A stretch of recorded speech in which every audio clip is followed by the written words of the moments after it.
Hello! Ngayong araw ay wala kaming pasok sa trabaho. Kaya naman dahil rest day, nagpunta kami dito sa Lalaport Shopping Mall. Nagpunta kami dito hindi para mag-shopping, kundi para maglibang at mag-ikot-ikot lang. Kasi pag buong araw ay nasa bahay lang, medyo naiinip kami. Pagdating namin sa second floor, nakita namin tong store na to. At dahil first time namin makakita ng ganitong chocolate vending machine, napatry talaga kaming bumili. Mura lang naman, 100 yen lang per cup. Sa totoo lang, pambata lang talaga to. Kami lang yata yung matandang bumili dito.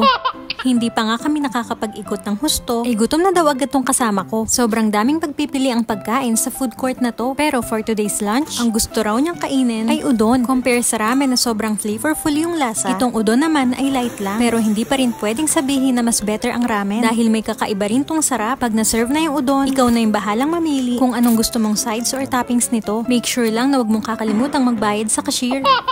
Ganito nga pala kataba yung noodles niya. Sabi nila healthy to compare sa ramen. Kaya kung health conscious ka, ito ang best option para sa'yo. Kahit nga gutom pa ako, pero dahil malungkot na yung mukha ng kasama ko, wala tayong magagawa kundi magpaubaya.